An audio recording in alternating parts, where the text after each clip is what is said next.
নমস্কাৰ আমি মানে বাহিৰ বজাৰৰ পৰা কেঁচা মাল কালেক্ট কৰি ঘৰত এইবিলাক মানে নিজে চাফ চিকুণ কৰি বনাও আৰু আমাৰ লগত সহযোগী আছে তেওঁলোকে পাৰ্ট টাইম আহি এইবিলাক চাফ চিকুণ কৰি দি থৈ যায় হয় আচ্ছা মই ইয়াতে আপোনাৰ ধুনীয়াকৈ চাফ চিকুণ দেখিছোঁ এই পেকেজিং আৰু আপোনাৰ দৰ্শকৰ কেনেকুৱা পাইছে আপোনাৰ ভালে সহাৰি পাইছো স্পেশালি হাইটো হবাত আমি ষ্টল লৈছিলো হয় ভালে পাইছে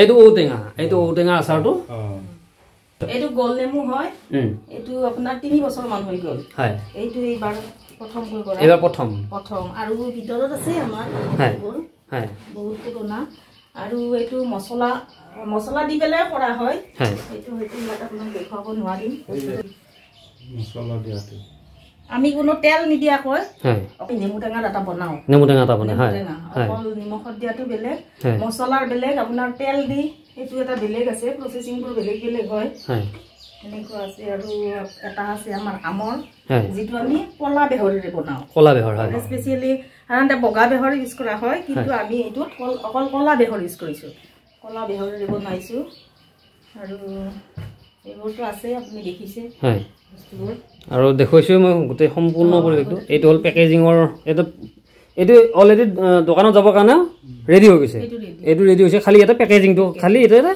সিলটো বাকি আছে ইয়াতে আৰু সিল এই তেওঁ ভাগে ভাগে সিল ইয়াতে ৰেডি কৰি ৰাখিছে এই সিলখিনি তেওঁ এই বটলখিনিত লগোৱাৰ পাছত দোকানলৈ উলাই লৈ যোৱা যাব আমি পপুলাৰ ফুড প্ৰডাকশনৰ তৰফৰ পৰা ইয়া আদা কাম কৰি থকা হৈছে এই আদাটো আমি শুকান ভাৱে বিক্ৰী কৰিম পেকেজিং 10 টকাকে পাই যাব আৰু ইয়াৰ লগতে আমি আদা নহৰু জলকীয়া পিয়াজ এই সকলোবোৰৰ মিশ্ৰণ এটা বনাও সেয়া হৈছে গুড়ি মছলা সেইটো ভাতৰ লগতো খাব পাৰে বা ৰুটিৰ লগতো খাব পাৰে বা ইয়াক যিকোনো আঞ্জাত দিলে ইয়াৰ আঞ্জাৰ সোৱাদটো বাঢ়িব আৰু ইয়াক সালাড হিচাপেও খাব পাৰি এইবিলাক আমি কাম কৰি আছো সম্পূৰ্ণ চাফ চিকুণতাৰে এয়া হৈছে জলকীয়া এয়া বিভিন্ন মছলাৰে ইয়াক তৈয়াৰ কৰা হৈছে আৰু এই জলকীয়াখিনি আমি সংমিশ্ৰণ কৰিম ইয়াত এইবিলাক হৈছে মানকচু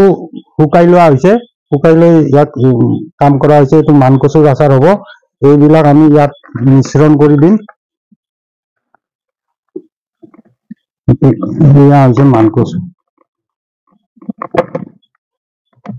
আৰু এই মানকচুৰ লগত আমি এতিয়া ইয়াত তেল ঢালিম এইটো কেঁচা তেল ঢলা যায় আমি ডাইৰেক্ট কেঁচা তেলে দিওঁ সকলো আচাৰত তেলটো ব্ৰেণ্ডৰ অনুপম তেল ঢালিছে অনুপম তেল মানে আমাৰ তেলৰ কোৱালিটিটো আমি মানে ভালে ৰাখো যিহেতুকে এইবিলাক খোৱা বস্তু ইয়াতে কোনো কম দামী তেল আমি ইউজ নকৰো কিমান লিটাৰ ঢলা যাব তাতে ইয়াতে এই আচাৰৰ পৰিমাণ অনুযায়ী ইয়াক পৰৱৰ্তী সময়ত আৰু দি থাকিব লাগিব এতিয়া এইখিনিৰে আমি ইয়াক বাৰু মিশ্ৰণটো বনাই ললো ইয়াত প্ৰয়োজন সাপেক্ষে তেল আৰু দিব লাগিব পাৰে এতিয়া আমি এইখিনিয়ে দিলো বাৰু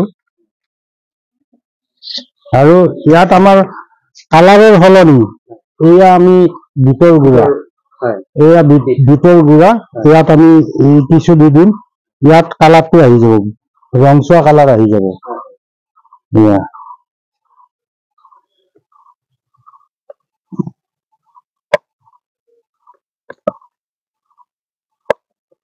আপুনি সুন্দৰভাৱে পৰিৱেশন কৰিব পাৰিব ইয়াক খাব পাৰিব সুন্দৰ হয় এই আচাৰ মছলা হয় আৰু আমি মছলাখিনিও আমি চব চাফ চিকুণকে ধুই মেলি আমি নিজে বনাও যিহেতুকে পপুলাৰ মছলা সোৱাদৰ ৰজা আৰু আচাৰটো হৈছে পপুলাৰ আচাৰ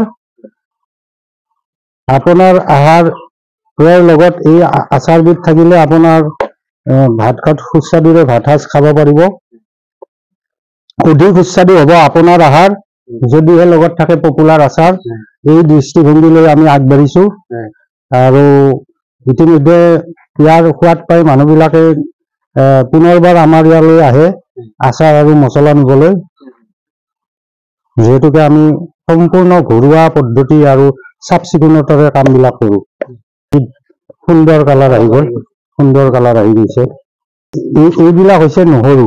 ইয়াৰ এইটো নহৰুৰ আচাৰ বনোৱা হ'ব। ইয়াক যোৱাকালি আমি প্ৰচেছ কৰিছোঁ বইল কৰি, ইয়াত শুকাই আছোঁ এতিয়া, আৰু এইটো কাইলৈ আমাৰ প্ৰস্তুত হৈ যাব। এইটো পেকেজিঙৰ কাৰণে ৰেডি নহয়? এইটো পেকেজিঙৰ কাৰণে ৰেডি হৈছে, তথাপিতো আমি ইয়াক আৰু ৰ'দ লগাব লাগিব কিছু পৰিমাণে, তাৰপিছত আপুনি ইয়াক খাব পাৰিব আৰু এইটো খোৱাৰ উপযোগী হৈ গৈছে। আৰু এইটো কোনো ধৰণৰ চাইড এফেক্ট নাই, এই বিশেষকৈ লিভাৰৰ কাৰণে খুবেই ভাল। আৰু ইয়াত আমি কলা নিমখটো দি দিছোঁ, এয়া কলা নিমখ, এইটো কলা নিমখ। এই কলা নিমখে ইয়াৰ সোৱাদটো আৰু বৃদ্ধি কৰে। এইটো পিছলৈ এনেকে থাকিব আৰু আপুনি ইয়াৰ লগত মিশ্ৰণ হৈ যাব। ইয়াক আমি আৰু গুড়ি কৰি দিয়া নাই, ই অট'মেটিকেলি মিশ্ৰণ হৈ যাব। এয়া হৈছে নহৰু। এইটো নহৰু মিক্সিত দি মিশ্ৰণ কৰা হৈছে। ইয়াক আমি পৰৱৰ্তী সময়ত ইয়াক সন্নিৱিষ্ট কৰিম এই আচাৰৰ লগত। এইটো পেকেজিং হৈ আছে।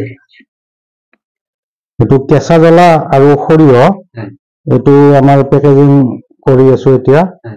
আপুনি ইয়াক যিকোনো ৰুটিৰ লগতে হওক বা ভাতৰ লগতে হওক, ইয়াক চালাড হিচাপে ব্যৱহাৰ কৰিব পাৰে, আচাৰ হিচাপে ব্যৱহাৰ কৰিব পাৰে। এইটো আমি 100 গ্ৰামৰ হিচাপত ইয়াত পেকেজিং কৰি আছো এতিয়া। 100 গ্ৰাম হৈছে। ইয়াক আমি এটা 100 গ্ৰাম হৈছে, 114 গ্ৰামে হৈছে। তথাপিতো আমি এইখিনিয়ে ৰাখিছোঁ। এইটো পেকেজিঙৰ কাৰণে ৰেডি। এইটো পেকেজিং হৈ গ'ল, চিলিং হৈ গ'ল। এইটো চিলটো হৈ গ'ল এতিয়া। আপুনি এইটো ইয়াক চিলিং কৰাৰ পাছত কোনো ধৰণৰ ওপৰলৈ দিলেও ইয়াক পৰি নাযায়, আৰু ই কোনো ধৰণৰ বাহিৰা বস্তুৰ পৰা ইয়াক নিৰাপদে ৰখা হ'ব। আৰু এইটো চিলটো আহিব, এতিয়া চিলটো আহি যাব।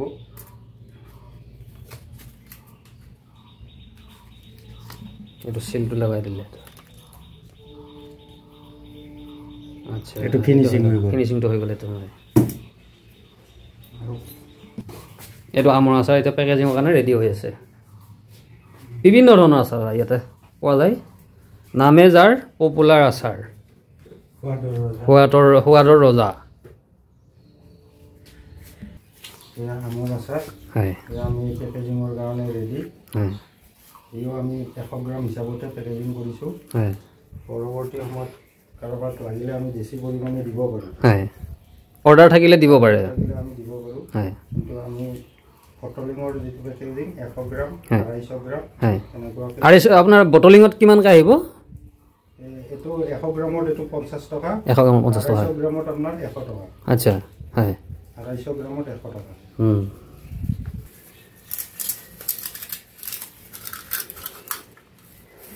মেচিনটো কাৰেণ্টৰ দ্বাৰাই নহয় জানো? এইটো কাৰেণ্টৰ দ্বাৰা হয়, কাৰেণ্টৰ দ্বাৰা এইটো চিলিং হৈ যায়। এইটো হয়, চিল হৈ গ'ল। এইটো চিল হৈ গৈছে, এইটো চিল হৈ গৈছে। এইটো লেভেলটো আহিব খালি।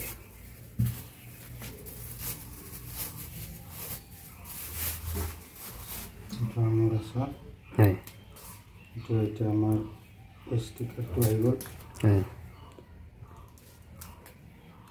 এইটো আমৰ আচাৰ ষ্টিকাৰ লাগি গ'ল। এইটো এইবিলাক সম্পূৰ্ণ ৰেডিয়ে হৈ আছে বস্তুবিলাক। অৰ্ডাৰ অনুযায়ী বস্তু দিয়া যায়। গোলাপ ফুলেদি কি তৈয়াৰ কৰিব পাৰে? গোলাপ ফুলেদি দেখিলে গোলাপ ফুল ফুলে আৰু মৰহি যায়, কিন্তু আমি এই গোলাপ ফুলটো ধুই ইয়াত শুকাইছোঁ, শুকাই ইয়াত আৰু বটলত ষ্ট'ৰ কৰিছোঁ। আচ্ছা, ইয়াৰ পৰা আপোনাৰ যিটো মছলা চাহ, বহুতে মছলা চাহ খায়, কিন্তু আমি সেই মছলা চাহত এই গোলাপৰ পাহিও তাত দি দিওঁ। আৰু ইয়াৰ যিটো সুগন্ধি, আটাইতকৈ ভাল লগা সুগন্ধি এটা, আৰু সম্পূৰ্ণ ইয়াৰ প্ৰাকৃতিক গুণাগুণ আছে। নিশ্চিতভাৱে আপোনালোকে ইয়াৰ সোৱাদ নিশ্চিতভাৱে পাব পিছত। এয়া হ'ল গোলাপ ফুলৰ পৰা। আপুনি মই ভাবিম নে গোলাপ ফুলৰ পৰা আচাৰ তৈয়াৰ হয় বা মছলা তৈয়াৰ হয়? চাওক, ভাবিলে আচৰিত লাগে, আপোনালোকে হয়তো বিশ্বাস নকৰিব পাৰে, চাওক এইটো গোলাপ ফুল। আপোনালোকে বিশ্বাস কৰিবলৈ টান হ'ব, কাৰণ মই নিজে আচলতে বিশ্বাস কৰিব টান পাইছোঁ। ইয়াৰ পৰা যে মছলা প্ৰস্তুত হয় আচলতে ভাবিব নোৱাৰি।